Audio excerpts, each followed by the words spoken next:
Welcome back to Toyota Sports Talk. We are continuing to get things rolling here at Commanders Training Camp, and we are sitting down with running back Austin Ekeler. Today, always good when we can sit down with you. Austin, how are you doing? Doing well. Just enjoying a beautiful day in Virginia. We had a nice, cool day today, so we appreciate that. Yes. We'll definitely take that. We've got the fans out today. They're showing you love, of course, but how are things going so far? We're over a week into training camp already. Yeah, it's been a reset button, right, for us. Hey, reset the clock, reset the mindset, continue to build back the culture that we had, right, the standards that we had last year. So for us, it's all about bringing us back together and all about going in the right direction. Yeah. Now, for you personally, I know this is year 2 for you here in Washington. So looking back a year ago, you were new, obviously a new face here in Washington, new to the team.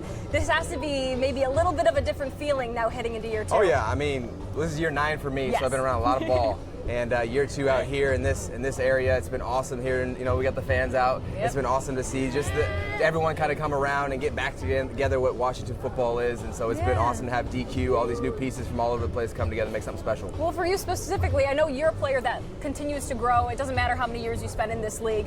For you, though, personally, looking back to last year, how did you see yourself grow as a player? Yeah, it's been different for me over the past years based on what my role has been. Yep. It's changed from when I was in LA with the Chargers to what it is here now. But as far as my mindset coming in, it's got everything to prove every single year because this is a hard league. You got to stay competitive. You got to continue to work. You got to continue to prove that you belong here. And so for me, the mindset hasn't changed. Just the role has changed a little bit.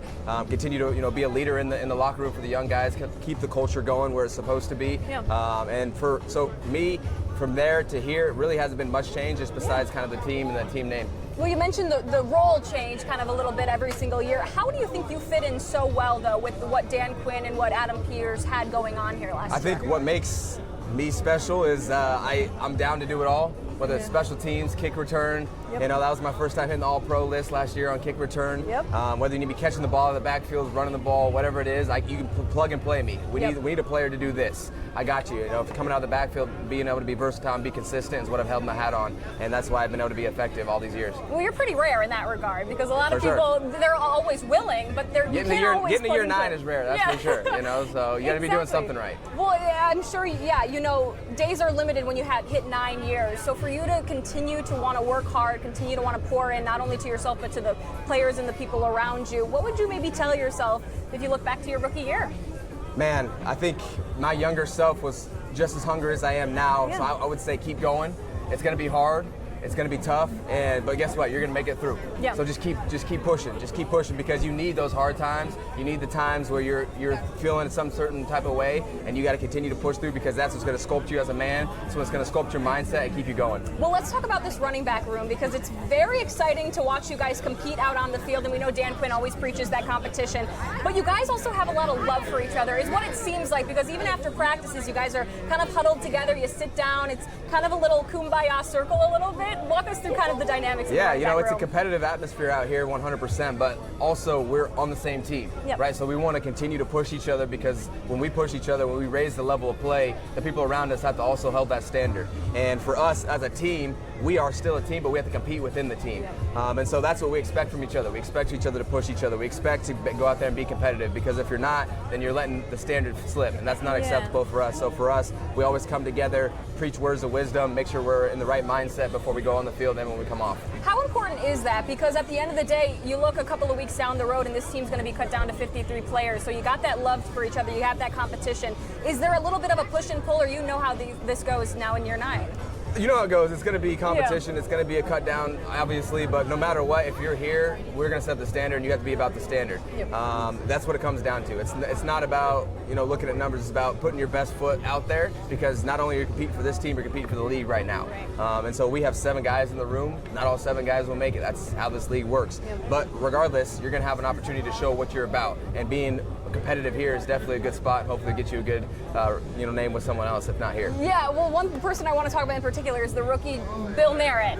What is he kind of showing for you right now in these early days? Yeah, he's been learning. He's been asking questions. He's been listening. He's been going through kind of the rookie phase that you go through as a young player, just learning the ins and outs of football. Like you see a corner on the sideline, we're not going out of bounds. We're looking to truck that dude. Like little things like that that you don't really see. It's things on film. They're like, hey, we're doing this. This is what we do. Hey, protection. We can see this progression. There's so many little intricate things that go into this game. And as year 9, it's kind of like the back of my hand at this point. Right. So for me, as a vet in the room, I'm trying to help give him this knowledge so he can play faster and be the best version of himself. Yeah, well, as a vet in the room, looking back at a rookie Jaden Daniels last season, of course, hitting the ground running here in year 2, we expect big things from him as always.